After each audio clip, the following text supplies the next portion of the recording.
जो खबर हम आपके सामने रख रहे हैं इससे आपको बगौर जायजा आएगा कि किस तरीके की सूरत हाल जम्मू कश्मीर के अंदर बनी हुई है। और आपको याद होगा कि पिछले दिनों हमने ये खबर आपके सामने रखी थी, लेकिन कुछ दिन थे और मुझे ये उम्मीद थी शायद उसमें कुछ मजीद इजाफा होगा। लेकिन अब जब डेडलाइन पूरी हो गई तो पता लगा कि हज 2025 पर जाने वाले आज़मीन की तादाद हर साल की तरह बढ़ नहीं रही है बल्कि घट रही है। और स्टेट हज कमेटी के अदाद शुमार भी सामने आए हैं। जम्मू कश्मीर के अंदर लगातार ये तीसरी मर्तबा होगा जब हज एप्लीकेशंस दरख्वास्तें देने की जो तारीख हद मुकर्ररा थी 2 बार बढ़ाई गई, लेकिन एप्लीकेंट्स उतने नहीं आए जितना कोटा मरकजी हुकूमत की तरफ से जारी किया गया था।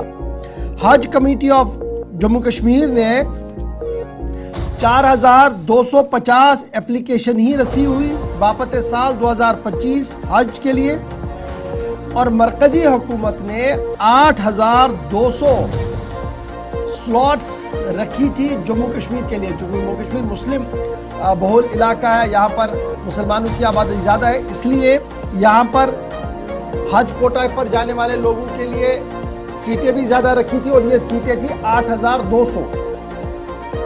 8200 के मुकाबले में 4250 ही दरख्वास्तें मौसूल हुई। दैट मीन्स कि 48% कोटा जो है वो खाली चला जाएगा। उस पर किसी ने दावेदारी नहीं दी, कोई फॉर्म सबमिट नहीं किया।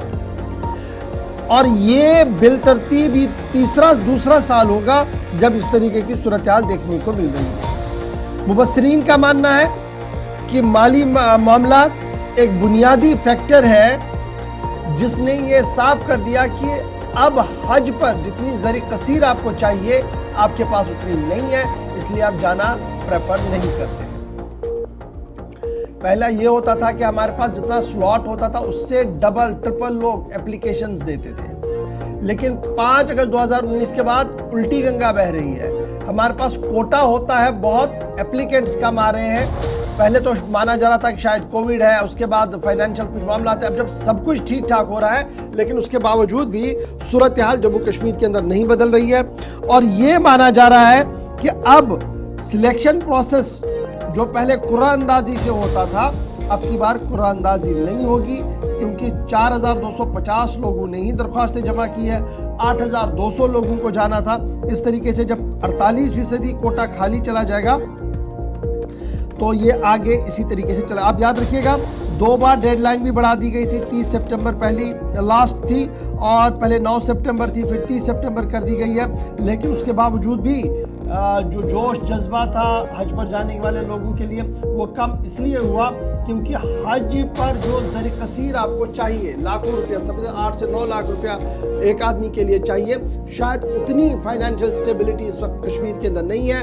वही वजह न जम्मू से ज़्यादा एप्लीकेंट सामने आए, न कश्मीर से अब की बार एप्लीकेंट उतने ज़्यादा आए, और आधे से ज़्यादा, आधे के करीब 50% के करीब 48-49% के करीब सीटें जो है वो खाली पड़ी है। तो ये एक अक्कासी आप कर सकते हैं कि जहां लड़ाइयां लगती थी कि जनाब हमने हज पे जाना है, फिर स्टेट गवर्नमेंट के दरवाजे खटखटाए जाते थे कि किसी तरीके से हमें भेजें, फिर कभी ना कभी लेफ्टिनेंट गवर्नर या चीफ मिनिस्टर्स ऑफिस को भी किया जाता था रजू, फिर दिल्ली में जो लोग थे बासर शख्सियात थी उनके साथ रजू किया जाता था और जाने की कोशिश की जा रही थी। लेकिन अब की बार इससे बरक्स है। पिछले 2 साल से मुसलसल हम देख रहे हैं कि हज पर जाने वाले जो अफराद हैं उनकी तादाद घट रही है, और 8000 के कोटा के मुकाबले में 4250 फॉर्म ही फिल किए गए और लास्ट तारीख भी अब चली गई। कुल मिलाकर अब की बार 4250 हाजी साहिबान जिन्होंने दरख्वास्त जमा करवाई है ऑनलाइन,